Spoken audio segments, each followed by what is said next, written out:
It was around mid-November when the first snow of the year graced us with its presence. Suddenly, it was time to let go of summer flowers and put away the outdoor furniture.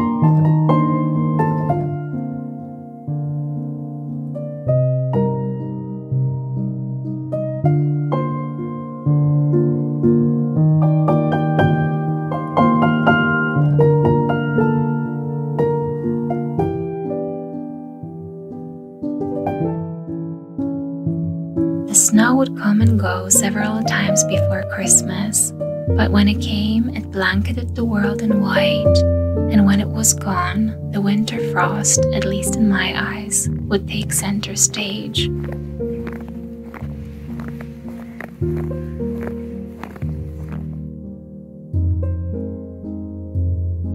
I love how snowy winters bring in this magical stillness, silence, and peacefulness. And by covering everything with a white sheet, they make even the most unappealing places and objects look beautiful.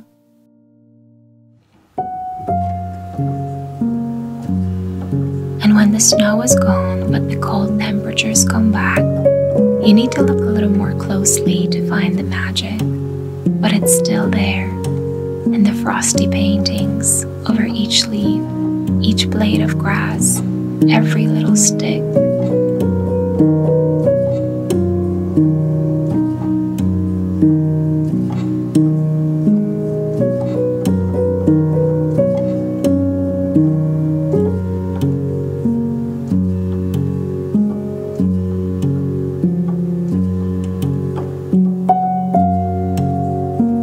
And then, of course, there are the shallow puddles that freeze into thin layers of ice that you can take pleasure in cracking, like the caramelized sugar in creme brulee.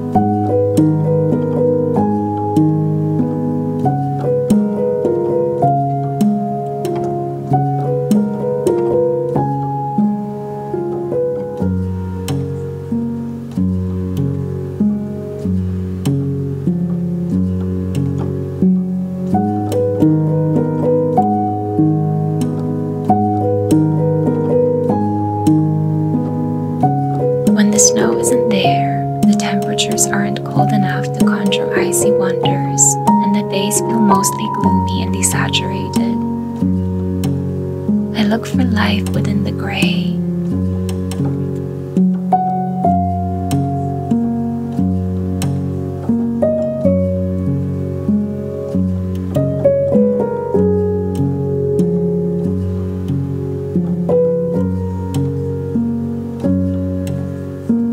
Mystic fog, even if it's just smog, which it unfortunately often is around here.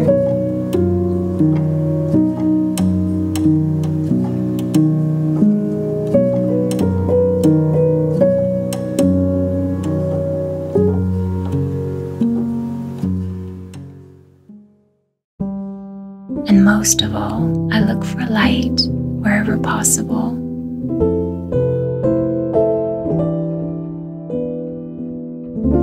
like this is a time when we get this wonderful opportunity to appreciate light more than ever because of how little we get of it this time of the year. What joy when you do see some sun rays. Not to mention the warm and cozy hygge feeling that candles and twinkle lights invite around this time of the year.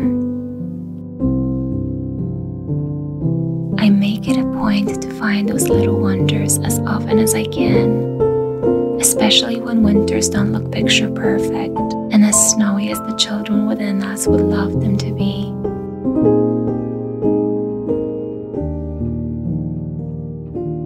The best thing about end of the year winter in the Northern Hemisphere is that when it comes, you know that the holidays are nearing. And those have the power to really warm up and brighten up the winter days. You only have to be present enough to let them, and sadly nowadays we often aren't. I don't know about you, but sometimes it seems to me like December should be at least 2 months long for the size of everyone's to-do list this time of the year. On top of the usual business, there's always some work-related and personal projects we want to get done before the end of the year. Plus, whichever holidays you celebrate, there's usually a lot of stress around prepping for them, whether it's shopping for presents, decorating, cooking, and the like. All the things that should be joyful, with all the time pressure and the pressure we put on ourselves, often become quite the opposite.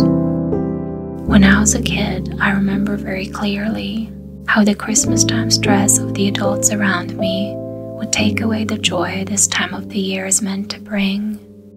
That's why, as an adult myself, I've done my best to change the way I approach December in general. There are plenty of things about the end of the year that you have no or little control over, but there are some that you can do something about. Waiting till the very last minute with Christmas prep and then stressing about getting it done in time and usually quite literally doing it all just for show, just for the kids or for the guests who come for Christmas, is not what I subscribe to. Instead, I prefer to put aside some time at the very beginning of December before things start getting too hectic, and I put up all the holiday decor then. This way, no matter how busy things get, you always come home to a Christmassy feeling. The tree, twinkle lights, candles and all. When you have dinner on a random December evening, you're having dinner in Christmas time. Every time you get a cup of tea or relax for a moment, you're surrounded by the cozy feeling of the holidays. When it's gloomy outside, all it takes is to light that candle or flip a switch, and you already have the Christmas warmth and light inside. And not only is it not on your to-do list anymore, but because you did it earlier, you probably enjoyed it more, as it wasn't being done last minute and so in a hurry. Not to mention, you get to enjoy it all through the Advent time, and that makes busy December just so much more pleasant.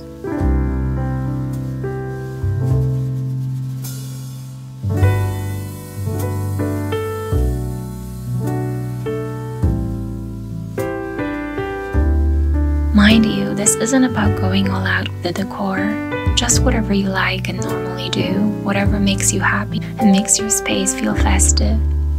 You only make it a point to do it earlier so it serves you better and longer. I suppose I also do it this way because I'm not someone who likes to keep the holiday decor around long after Christmas. I like to enter the new year with a clear space, ready for the new to come.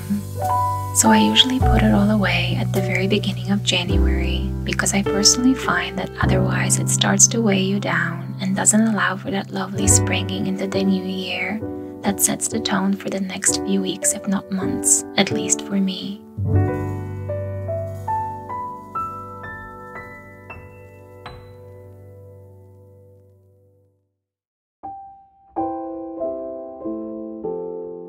As crazy as it may be, except for when it was for work, I've never actually been out for New Year's. And I realized a few years ago that I like it this way. Now, it's possible that it will change one day, but so far, I've liked to enter the new year not necessarily by having a blast, but rather in peace. During the last days of December, I do a recap of the year and I think about some of the intentions I have for the new year. If possible, I like to take a long, slow bath on New Year's Eve to wash away the old and get ready for the new. The week after Christmas is also a good time to reset your digestion by eating more naturally cleansing foods.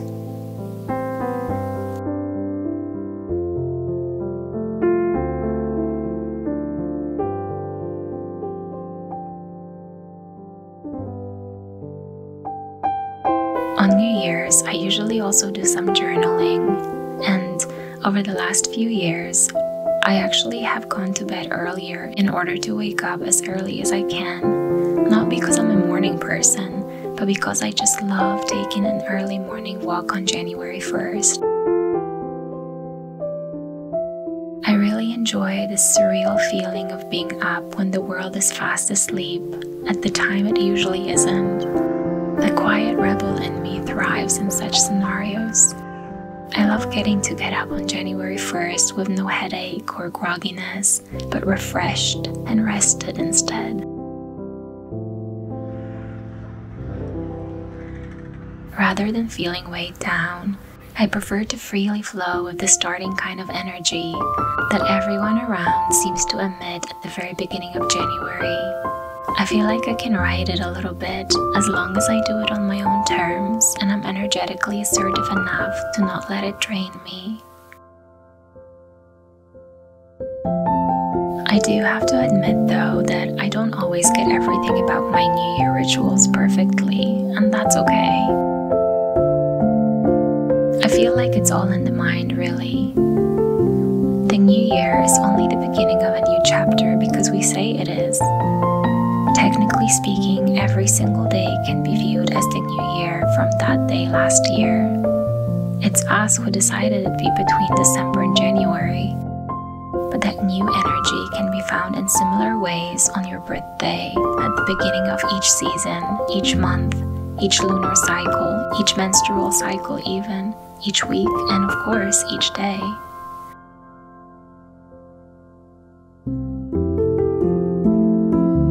Being aware of it means that you can prep for it a little in advance to take full advantage of it. A little bit like the saying, a good day starts the night before. Having studied the science behind it, I'd even argue that it starts a whole day earlier, if not 2 nights before. But let's also try to be practical about it. So if you wanted to have a New Year's ritual, but you didn't get a chance to do it on December 31st, do it today instead. Get a good night's sleep and start a new year tomorrow. Why not? Or use your birthday for that. It is, after all, the truest new year for you personally, isn't it?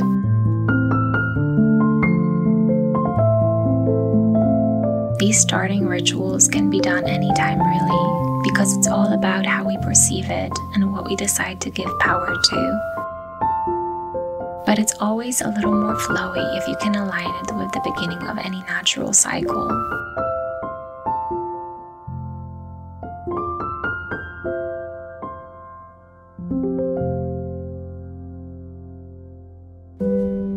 Cycles end and begin all the time. Such is the cyclical nature of the world we live in.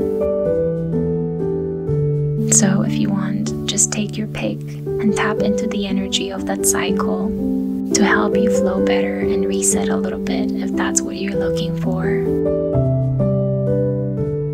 I hope you can do it whenever you feel like you need it.